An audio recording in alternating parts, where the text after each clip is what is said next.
All right, ladies and gentlemen, it is time for our main event. I'm so excited for our speaker tonight. He has done a lot of help around the church. He's been on trustees. He's been on most of the committees that you can name. The only thing that would make him better with his last name is if he drove a white Chevy. Please give it up for Mr. Randy Blackford.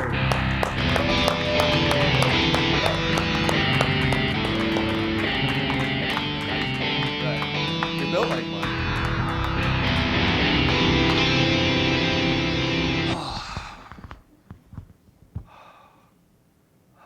Man, I shouldn't breathe too loud in this thing.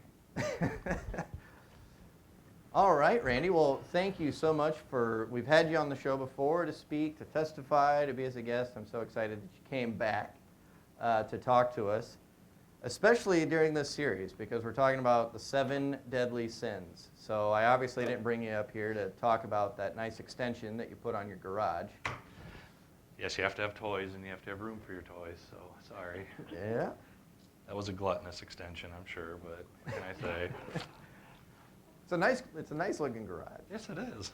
It is. It's a good place to hang out, but the thing we're gonna talk about is not a nice looking garage. We're gonna talk about a time in your life that wasn't such a good time to hang out. And some people know your story, and others not so much. And I was wondering if you could kind of, as we kick off what we're gonna talk about, as we're talking about sins, talk about kind of that one sin that you really battled with a few years back, and what that was.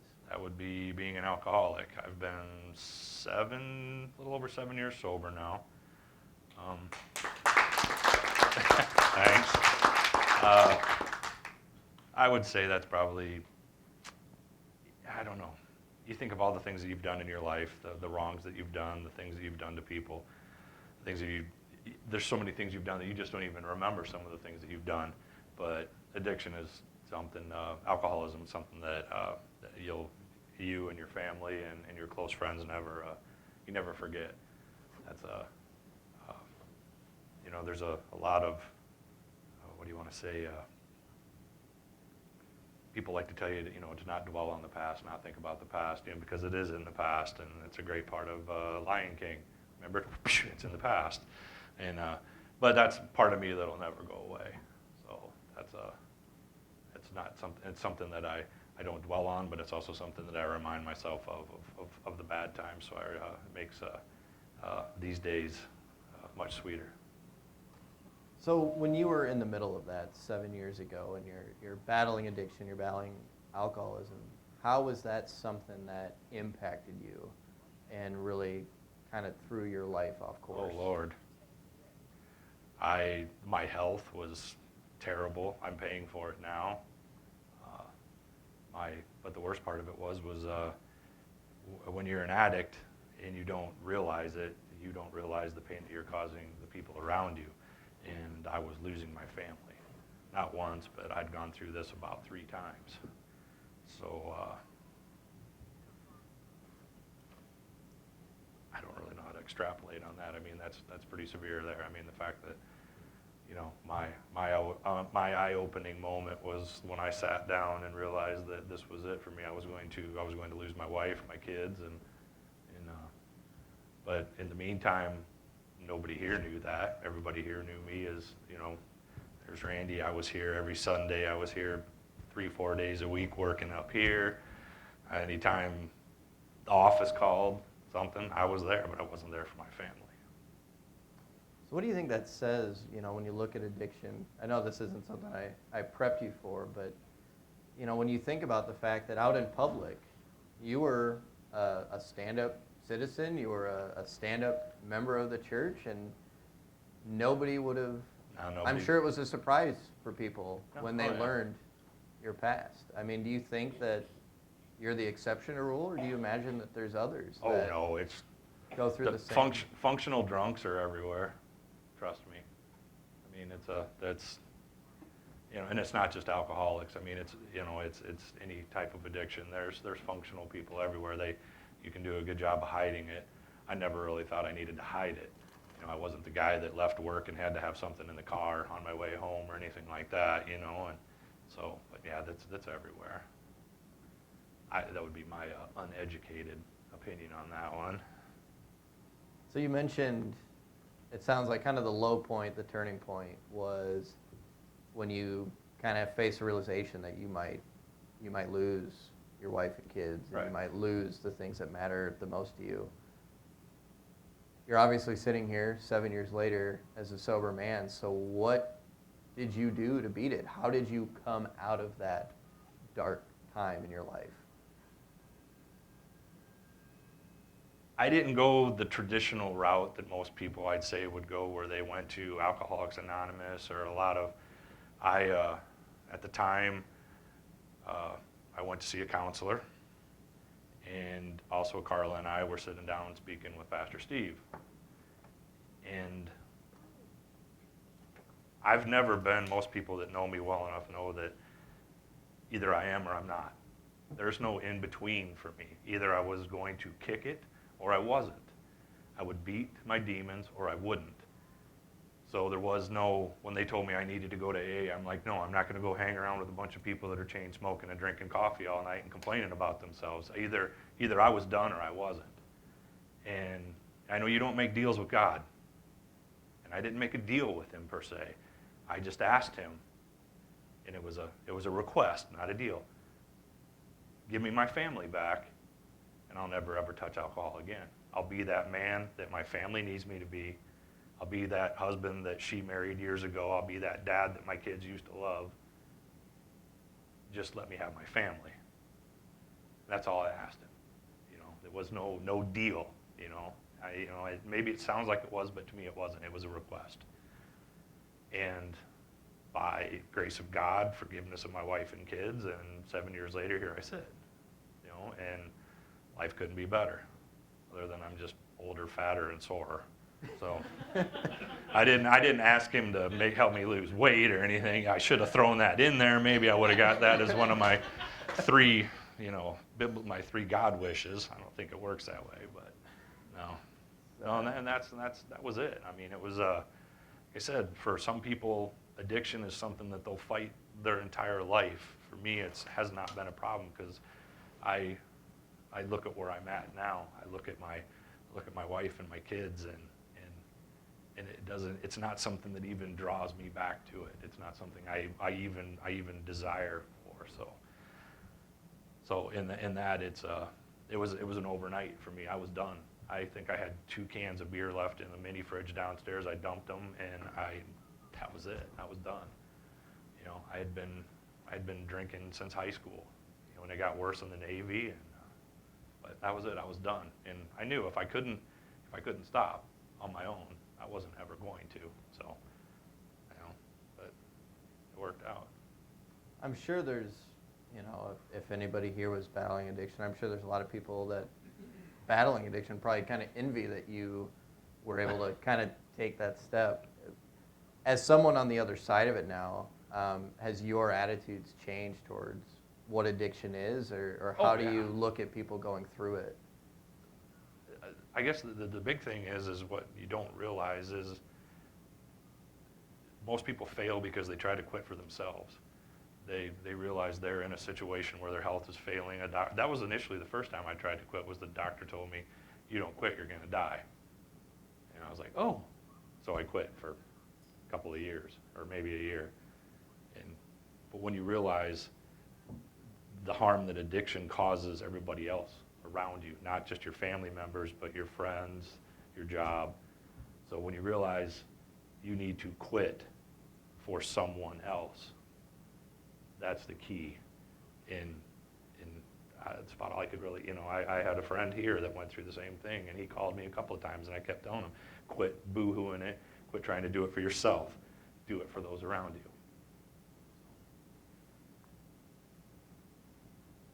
So tonight's theme, when we invited you, was gluttony. And so when we invited you to talk gluttony, we knew you had this story. We knew you had battled addiction. And, on the surface level, when we think of gluttony and things like that, we kind of think it's just, overindulging on something that's maybe bad for you. And preparing for tonight, preparing for this interview, one thing that we were talking about was kind of you had really done some deep diving into what gluttony means, and if it's as simple as we understand it. And I think you came away with maybe a bigger picture look at gluttony.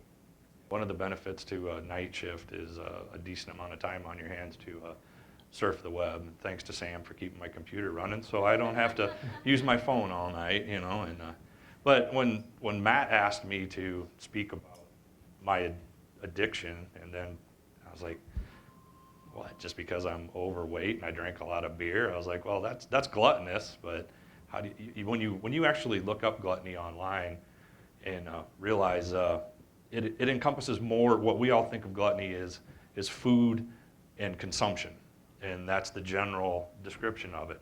It was of course it was a Greek word, which I don't understand why the Greeks aren't like running the world. Everything was based off of their language. It makes no sense, but it encompasses everything in your life. It could be an addiction to exercise. It could be an addiction to streaming TV shows. It could be an addiction to buying. It's not just a food and a consumption thing of that. It's a consumption of anything. And there was I can't remember, what was his name? Scott Thomas Aquinas. It's gluttony is pretty much anything in a spiritual sense that takes you away from anything that's good in your life. And that's one of the things that gluttony does, is if you think about it, it takes you away. Whatever you're doing is self-centered on you. Whether it be alcoholism or food or TV, that is you taking time away from your family, your loved ones, and they said gluttony tears at your soul. And I never really thought of gluttony as something as bad as that, but it weakens you as a spiritual person. So speaking about spirituality, that obviously leads us to a more faith-based discussion. I heard you mention you can't quit for just yourself. You have to quit for the people around you. When you were going through counseling with Pastor Steve and learning how to do that, how big of a role did Jesus Christ play into that, and what's I'm sure Steve was sharing with you about Christ, and how big was Christ? It was the ultimate role. If it was not for Steve, if it was not for, well, I'll say God first, obviously, but if it wasn't for the Lord, if it wasn't for Steve, if it wasn't for the people in this church, I sat in the office and rattled off to Chris sometimes, to Lisa, to whoever would listen, you know, and then I had this place to work, to come and do things. No, had it not been for the gift of God and the gift of my church family, no, I don't. It's one of the things that's brought she and I together over the years, is my sobriety and then our growth together in church. So it was a massive part of digging myself out of that hole. So now that you're on the other side of it, you kind of alluded to it a little bit earlier. When someone comes to you for help and they're in that same place that you used to be, what is it that you do to make sure that you can help them come out of it the way that you be honest? Be honest in everything. Be honest in their life. Be honest in what it took me to get where I was. Don't sugarcoat things. My family dislikes the fact that I tell them the truth. They go to Carla to hear the things that they want to hear. They go to me to get the truth. That's why I never hear about any of the fun stuff, because they don't ever, and I found that out from both of them. But yes, don't. People will dance around addiction to try to not offend people. Well, guess what? You need to be offended, because what you're doing to yourself and to your family is complete garbage. So no, don't. All I can say to anybody that has somebody in their life that's going through some type of addiction is straight up tell them the truth, that they're screwing up and they need to fix themselves. They need to fix themselves for whatever reason, but hopefully that reason is for the loved ones around them. All right. Well, Randy, I want to thank you. As someone that has not had to hit rock bottom in that way, I'm sure I probably spend too much time on my phone or binge watching Game of Thrones, which knocked that out in a few weeks. But gluttony is something that affects all of us in different ways, and it doesn't have to be as extreme as alcoholism to the point where you could lose your family. It could be over-exercising because of an obsession over your appearance. It could be watching too much TV and blocking yourself out from society. And kind of hearing this story for the second time, and I learned some new things tonight that I didn't hear the last time. I want to tell you how much I commend you for getting yourself out and for leaning on Christ, leaning on your pastors, leaning on your church community, and living a life that wasn't just for you. I think that's a big thing that we are called to do in church is, yeah, we should love ourselves, but we should love ourselves as we love our neighbor. And it sounds like loving your neighbor, loving your wife, your kids, and Jesus was a big part of your recovery. And I hope that that's something that's inspiring to somebody else, whether you're here, you're a high-functioning addict. We would never know. Nobody knew about Randy. I mean, we thought he was a little overweight maybe, but like, yeah, who is it, right? Yeah, so. Man. Just getting ready for Christmas, It's getting to be winter. I got to bulk up. I've been bulking up for about 20-some years, though, so. So I just want to tell you thank you so much for sharing your story and for sharing what you've been through. And I hope if there's someone out there either watching this when it's uploaded to YouTube or here tonight, that there's something they can take from it, and maybe you can be the catalyst they needed to finally make the change for themselves to do the right thing. That'd be a good thing. So Randy, thank you so much for sharing. Yep. Ladies and gentlemen, give it up for Randy Blackford.